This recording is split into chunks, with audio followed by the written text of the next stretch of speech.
পেছনে বসে video games খেলার সময় নয় এটা। এখন শুধু বসে থেকে মুভির পর মুভি দেখা, মুভির পর মুভি দেখার সময় নয়, এটা সেই সময় নয়। পুরো পৃথিবী অপেক্ষা করছে আপনি কি প্রভাব ফেলবেন দুনিয়াতে সেটার জন্য। আপনি এমনি এমনি বসে সময় নষ্ট করতে পারেন না।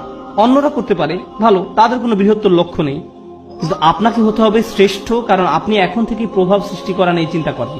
দর্শকদের মাঝে বসে থাকা প্রত্যেক তরুণ ছেলে এবং মেয়ের চিন্তা করা উচিত, আল্লাহ আমাকে কি দিয়েছেন, আমাকে আল্লাহ কোন গুণটি দিয়েছেন, এবং এই গুণটি দিয়ে আমি দুনিয়াতে কি পরিবর্তন আনতে পারি, এই গুণ দিয়ে আমি কি করব। আর আপনি যখন এটা নিয়ে চিন্তা করবেন, তখন আপনি সত্যিকার ভাবে বুঝতে পারবেন আপনি কিসের জন্য কাজ করছেন। আপনি কাজ করছেন আল্লাহর সাথে দেখা হবার স্বপ্ন নিয়ে, এবং সেটাই হচ্ছে আমাদের আসল সত্য। আপনি আল্লাহকে এটা দেখাতে চান যে আপনি আপনার সামর্থ্যের মধ্যে যা আছে তার সবটুকু করেছেন। আপনি এমন কেউ হবেন না যারা অযথা ঘুরে ফিরে আড্ডা দিয়ে সময় নষ্ট করে। আপনি অবশ্যই অবসর কাটাবেন, কিন্তু এমনকি যখন আপনি খেলবেন তখনও সবচেয়ে ভালো খেলুন। স্কুলের বা কলেজের অন্য ছেলেরা যখন তাকে দেখবে, তারা বলবে আমি এর মতো হতে চাই। তার সবকিছু অসাধারণ, তার সবকিছু অসাধারণ, তার সবকিছুতেই সে চ্যাম্পিয়ন। আপনাদের তেমন লোক হওয়া উচিত। উম্মার এরকম লোক দরকার, শ্রেষ্ঠ লোক। ধরুন দুজন মানুষ একদম একই পরীক্ষা দিল। আমার ক্লাসে এমনটা ঘটেছিল। তারা একদম একই পরীক্ষা দেয়। একজন অনেক বেশি পরিশ্রম করে, সে দিন রাত সারাক্ষণ পড়াশোনা করে। এই প্রোগ্রামে আসার আগে সে আমার বন্ধু ছিল, আমরা দুজন বন্ধু ছিলাম। আমি এখন তার শিক্ষক, এবং আমি তাকে বলছি যে চলো ঘুরতে যাই। না, আমাকে পড়তে হবে। আমি তোমার শিক্ষক? না না, আমাকে পড়তে হবে, পরীক্ষা আছে। আমি তোমার পরীক্ষা সহজ করে নিব, আমি তোমাকে অতিরিক্ত ক্রেডিট দিব।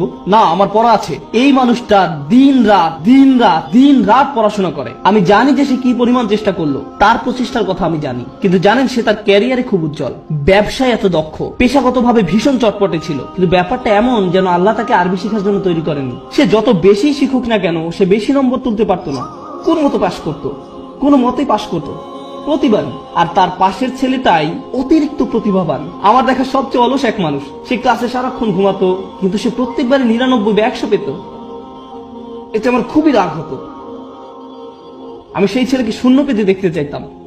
আমি চাইতাম যে সে শূন্য পাক, আমি যেন তাকে পরীক্ষার খাতা দিয়ে কঠিন ভাবে চড় মারতে পারি।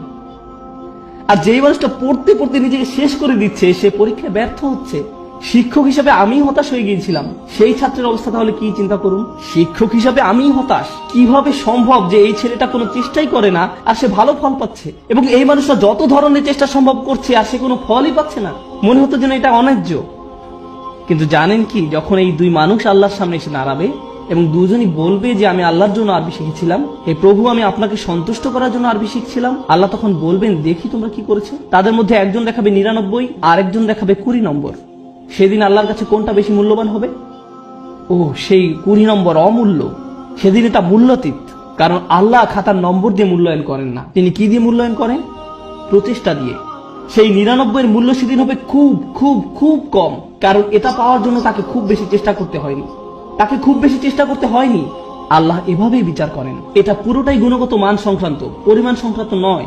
মানুষ শুধু পরিমাণ বিচার করতে পারে, আল্লাহ গুণগত মান বিচার